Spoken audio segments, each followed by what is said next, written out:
Hi guys, and welcome to K9TV. I have two very handsome men with me today, and it is Flat Cap Friday, and they are totally representing and looking really cool. I'll just wait a second as you guys start to join us. For those of you that don't know, our little sidekick here is pushing in. You can't see her out of screen, but she did join in on our last episode. Little Zia is just out of screen. Hey Scotty, I can see you joining in. Thank you for the laugh.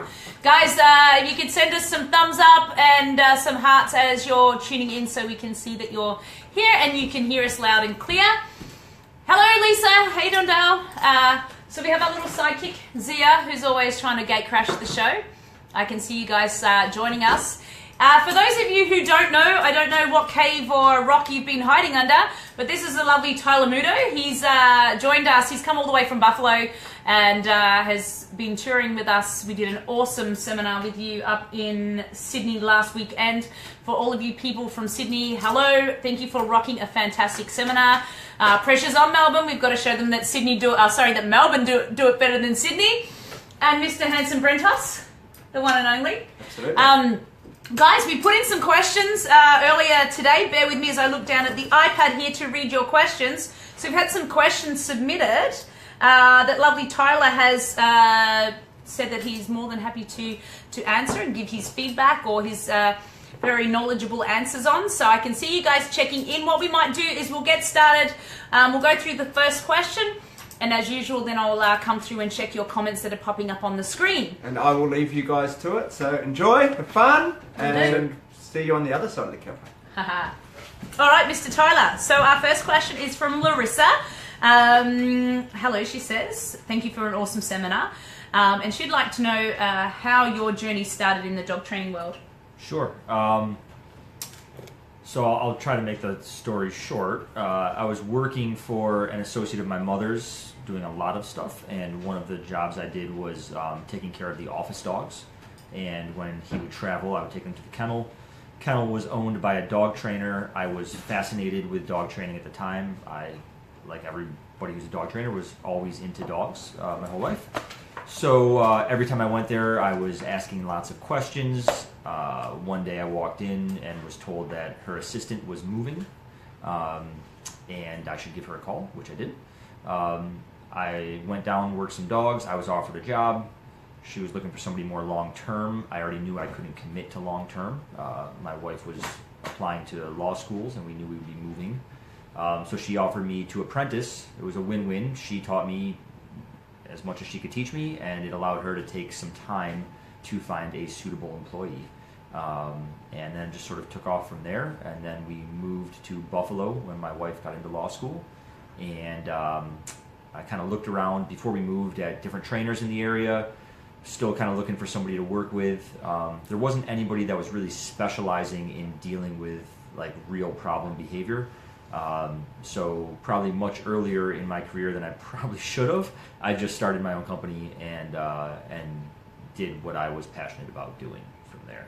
Yeah, I think, I mean, you know, a lot of people start off very early on, but it's one of those things you just keep getting, diving in and getting as much experience as you can. Yeah.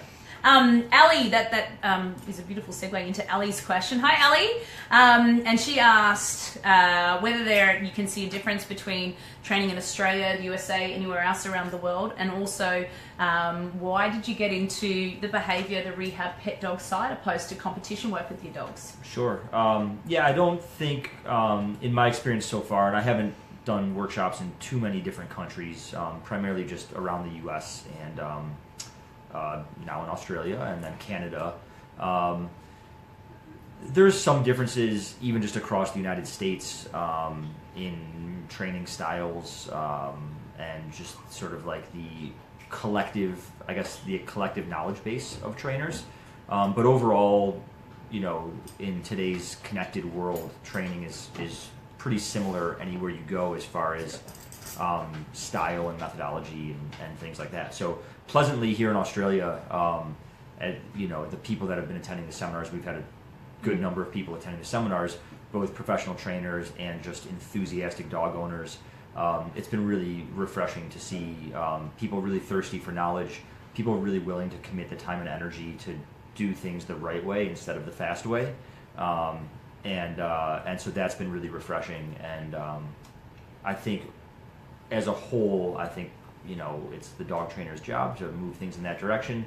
And I think it's nice to see that here down under, it's going in the right direction. Yeah, absolutely. And just quickly, the last part of the question was pet dogs. Pet dogs versus behavior. dogs. Yeah. So I actually, I find competitive training to be fascinating. I actually attend and have attended more sport dog workshops than pet dog workshops from an educational standpoint.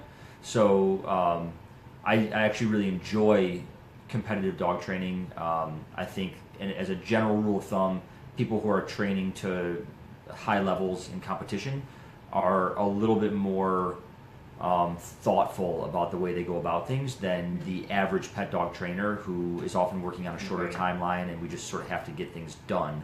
But I've always found that practicing myself, training because I train my own dogs to competitive behaviors, so like focused heeling.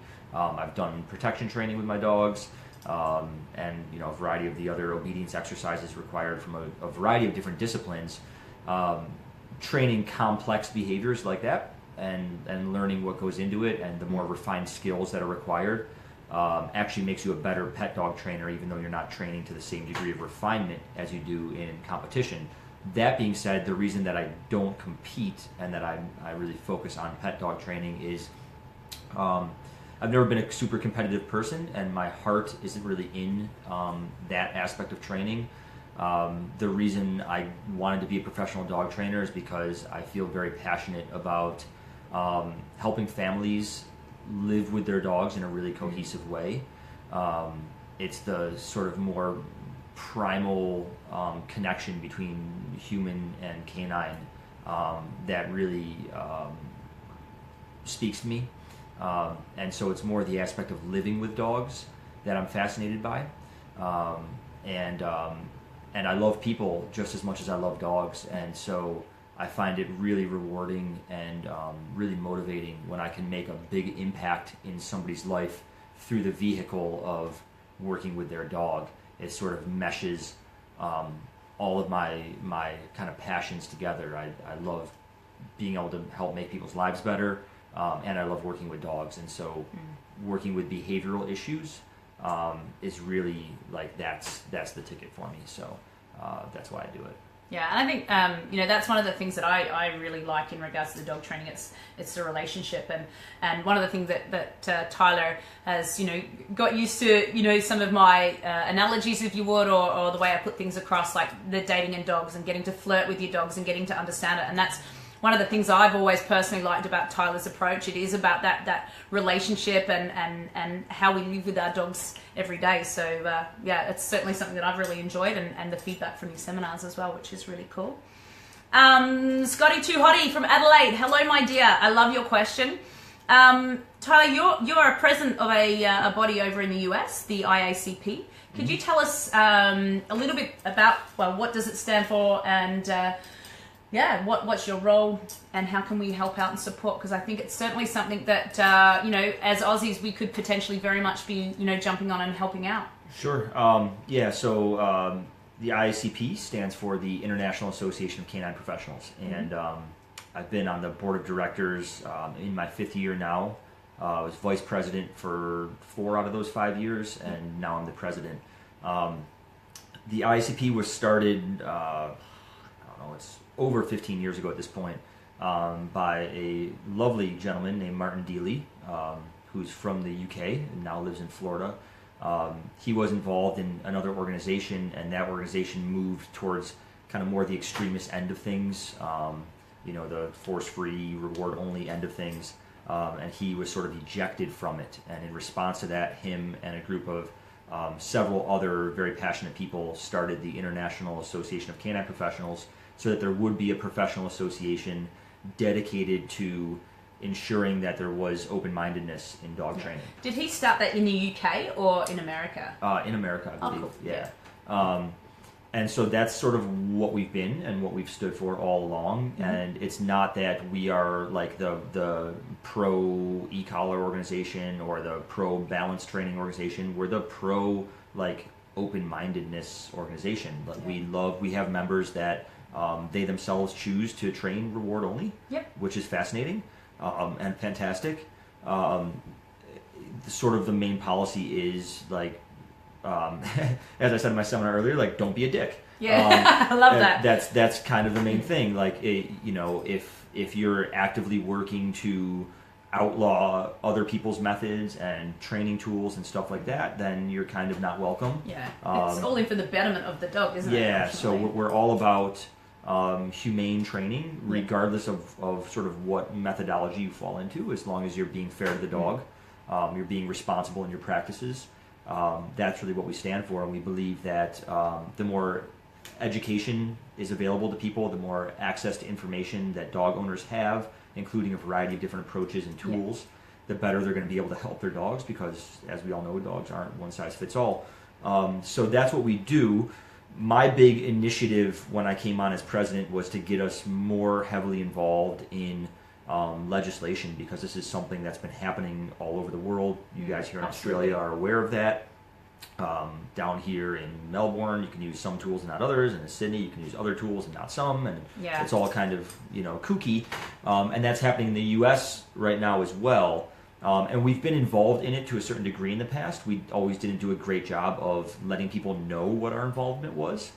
So for instance, we have a service dog committee that's extremely active, that's been working on service dog legislation, and we actually have members of that committee from either Australia or New Zealand, I can't remember specifically.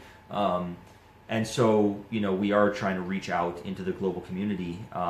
And so right now, I will say it's basically a numbers game. We are limited by our resources, and when we are trying to influence government bodies, the number of members we have in any given area really matters. And so it's sort of an odd thing. People ask me, like, why should I join IACP if I live in Australia? It doesn't seem like you're doing that much here. We can't do that much until we have more members, both from a financial resources standpoint, because we are very limited, we're a non-for-profit, but also from an influence in government standpoint. They don't really care what we have to say if we don't have members that are going to be voting for them. It always comes down to how many voices, doesn't it? It comes down to whether it's going to help or hurt their re-election is really what it boils down to. And so if we don't have members that will actually be voting for those members of government, they don't really care, right? And so it's an odd chicken or the egg thing, but in all reality, we're fighting as hard as we can. We're fighting globally.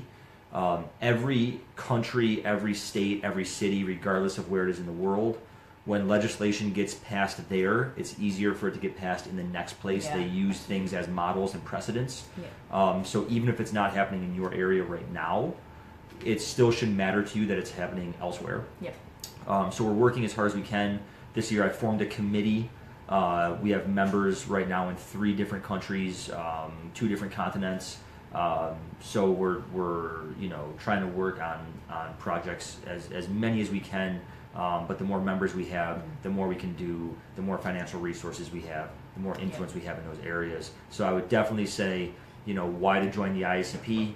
The IACP, if you believe in open-minded dog training, is the only major association that is actively fighting for your rights as a dog trainer and as a dog owner to explore your options and to use whatever tools you feel are going to be best for you and your dog. That purpose alone should drive you to join. It's relatively inexpensive to join. Affiliate members, anybody can join as an affiliate. Any dog lover, dog owner can join as an affiliate. I think it's like $65 a year. But every member counts. Professional membership is only like $150 a year. If you're a professional trainer, that's nothing. I mean, that's absolutely nothing. And so I do think it's really important to support this organization. As president, I volunteer. I put in sometimes as much as 20 hours a week dealing with these issues. And they're not happening in my city, they're not happening in my state. I do it because I love this industry. And I think it's an extremely important organization to be a part of, especially right now. And we've had a lot of success this year. There was a training collar ban in Toronto that got overturned almost immediately.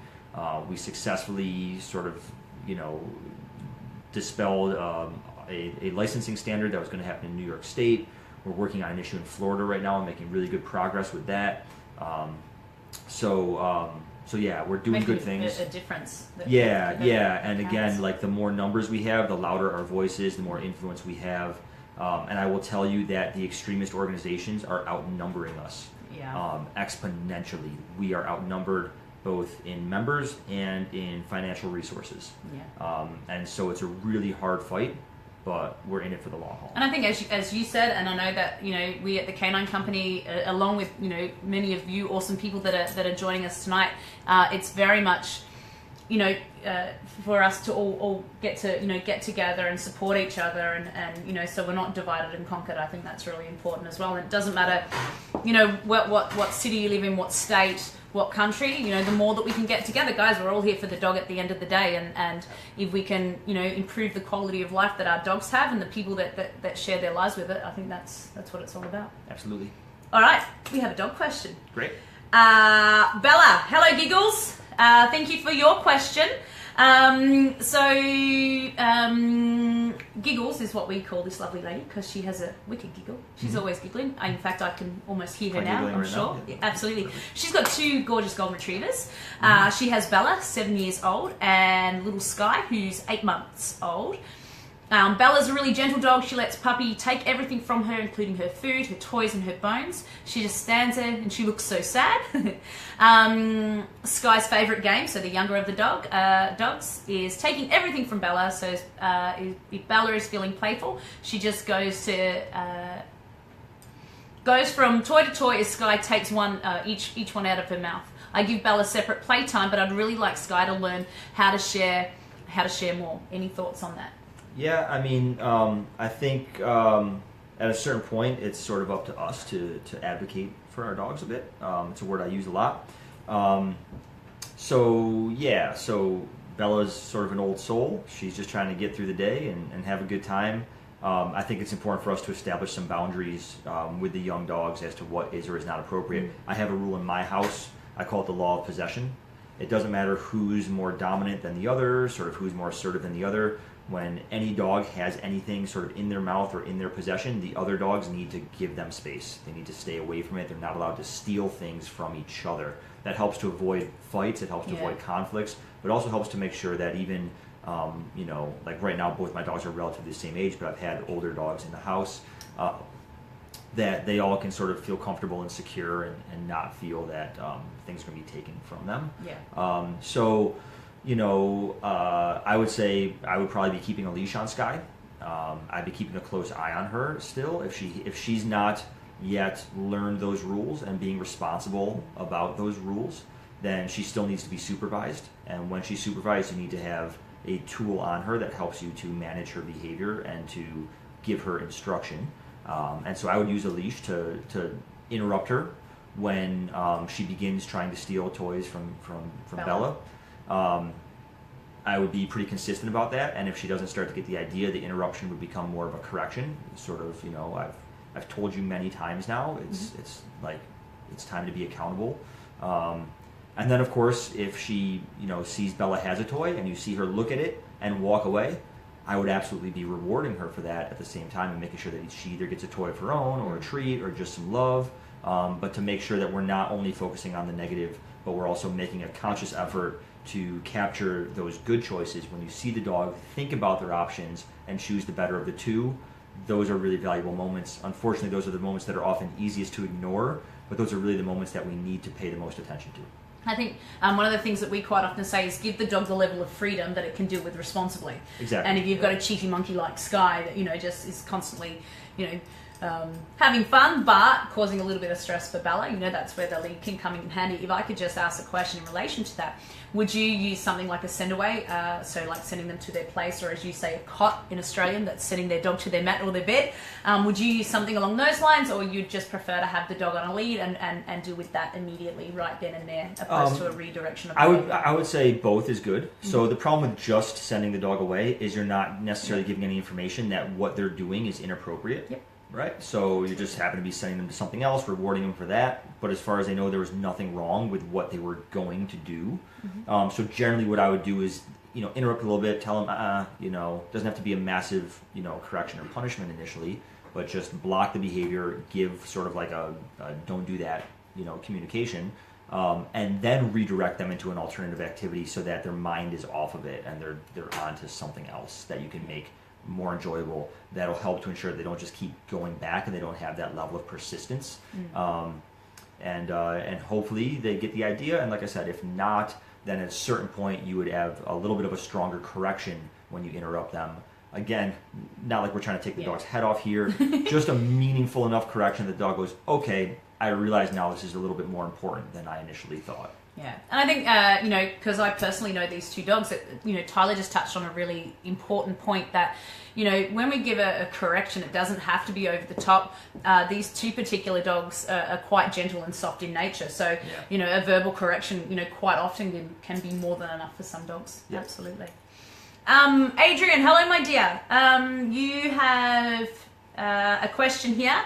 So, how do you encourage play or ball time into a dog which doesn't have any prey drive unless it looks like a cat running inside the house? I'm assuming that's not me, Adrian. Unless it looks like a cat running inside the house without using food as reward. Yeah, so I think, you know, you have to sort of look at how your dog enjoys playing, right? Like, not all dogs enjoy playing with a ball. And if they don't enjoy it, you're not necessarily going to train them to enjoy it.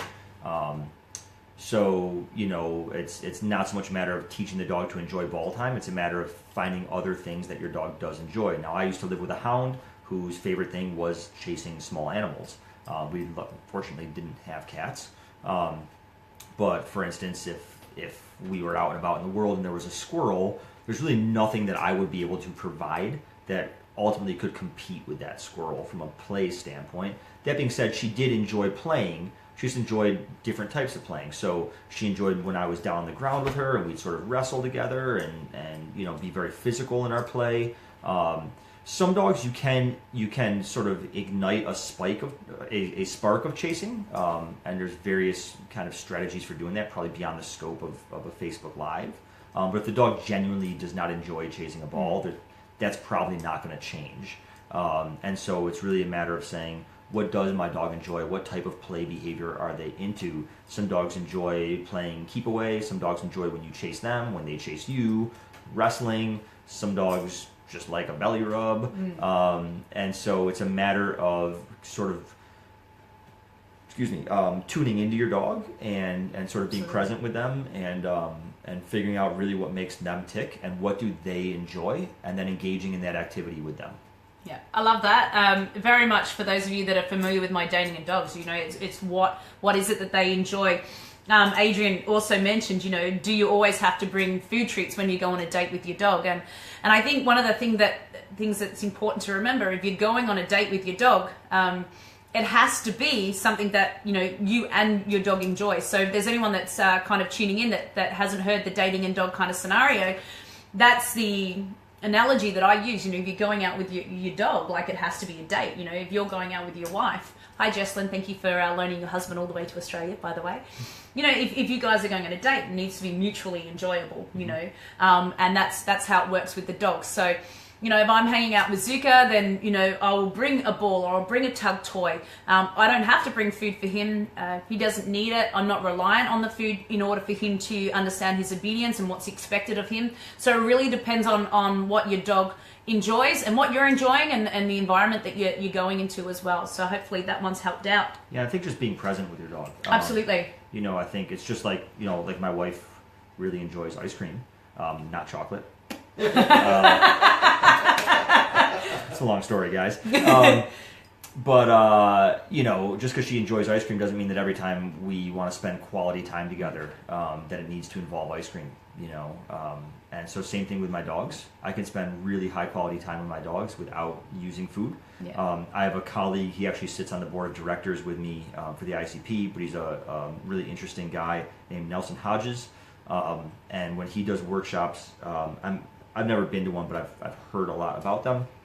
And he does an exercise that I think is really fascinating where he has people go out with their dogs on a walk, and instead of them leading the dog around, they follow the dog, and if the dog starts, for instance, sniffing a tree, they'll also pretend to be very interested in the tree, right? And so this concept that you're showing the dog that you're taking the time to to be interested in the things that they are interested in. Yeah. Everybody that I know that's sort of played with that exercise has said that it really sort of did phenomenal things for their relationship with their dog. You realize we're going to be driving down the street tomorrow and everyone's going to be sniffing a tree with their dog? Yeah, I mean, they should probably talk to Nelson. I might be botching that guy. So, But anyhow, it's the concept of, again, being present with your dog, tuning into them, and saying, like, if I were to start dating Kat, or sorry, Brent. What's going on in there? The first thing I want to do is want to find out what does she enjoy doing, and when I take her out, I'm going to take her to do the things she enjoys, not the things that I enjoy, right? And once I have some rapport, then it can become a more mutual thing. So I think we need to remember that with our dogs. It's not about what we want to do when we're trying to spend that quality time with them. It's what does the dog enjoy, and if it's an appropriate behavior, like not chasing the cat, then rock on. Yeah. And that could be just cuddling on the couch. That could be wrestling. That could be just going for a walk to the park. Or Mexican food. Or Mexican food. Everyone knows that. Mexican food. Yeah. And I think, with that, one of the things that we see quite often here is people will be walking their dogs and their dogs at the full extent of the lead. They're pulling out in front. There is no connection whatsoever. Half the time the people are on their phone and it's just one foot in front of the other. Yeah, and we always say, nothing. like, they're going for a walk and the dog's going for a walk and they happen to be attached with a rope. Yeah, right? exactly. But they're not going for a walk together. Yeah, that's not a date. Yeah, Yeah. absolutely. Cool. Guys, Tyler has been very, very kind, giving us this opportunity. And he's been with us, has it been a week now? A week today, hasn't it? A week, yep. And we have our Melbourne seminar starts tomorrow morning. So I'm just going to quickly go through. Guys, we did have to put a cap on these questions, but I'm just quickly going to go through and see what everybody has said. Oh, we got lots of comments. Thank you for joining in, guys. Hi, Lisa. Ellie. Hello. Hi, Donna. Scotty Too Hottie. Haha, Scooter says hi. Scoots. Love Scoots. What did you call him? He had a nickname. I can't remember. I don't remember. Scoots. Louise loves you. Larissa, hello. Townsville, thank you for joining in. Sharonica, hello, my dear. Steve's all the way from New Zealand. Hello. Kia ora to our Kiwi lovers. John shared the video. Thank you. Wendy, thank you for joining in. Mary's here. Hey. One of the things that Tyler offers at his business, we'll put a link down below, Canine Connection, is a shadow program. Yep. I don't know if you want to quickly go over what that is, while I make sure I'm not missing anything. Shadow program, basically hang out with me and my staff for 5 days and become immersed in everything we do in my company. That sounds pretty cool. Yeah. Absolutely. Hello from everybody. Can you tape his... Drew, yeah, so we'll put in anyone that Tyler has mentioned. I'll certainly pop in the comments down below once we've finished up. Yep, Scotty Too Hottie, hashtag don't be a dick. It's very important in the dog training. Growth mindset in training, absolutely, Bella. Guys, there's lots of... thank you, Scotty. You put up a link to the IACP. Yep. Join now. It takes 5 minutes to join. It's so easy to do. Well put, Kat. Thank you, Scott. 20 minutes in, and we've blown Benjamin's mind, which is super duper. Guys, it's been fabulous having Tyler here. We've certainly had some fascinating and interesting conversations in and around behaviour. Dom, you're doing the dishes. You are a domesticated god, aren't you? Hope your little baby's doing awesome well. Bella, thank you very much. Hi, Paul. Trisha, Sarah, Bella, Deck, Joanne, Lisa again, Benjamin. She enjoys the colour pink. Are you referring to me or your dog? Karina, hello, my dear. Karina, we'll see you at the seminar tomorrow, as we will with all of these other people. Guys, thank you so much for all of your comments. Kelly from Christchurch. I can see lots of different comments in there. Again, Tyler, we are so appreciative of you coming out here. One of the things that we're super... I don't know how to say it, how to word it, but I just want to say thank you. Tyler's awesome little son, Maxwell, just turned 2 this week, wasn't it? Yeah. Weekend. The weekend, yeah. So huge effort, not only from Tyler, but also his wife, Jesslyn, to sit there and decide that coming to Australia is well worth the trip. Really, really appreciate it. And we are going to bribe him with Australian love. With Matt Mitts. Absolutely, and this was Tyler's choice to go. Tyler's choice to go with the dark chocolate from Australia to you. We love you. Thank you so much, awesome. guys. We'll put a link down below to Tyler's business and any of his links that are applicable to this episode. Thank you so much for joining in. We love you very much, Thanks, and guys. we'll see you guys on the weekend in Melbourne and next time on K9TV. Bye.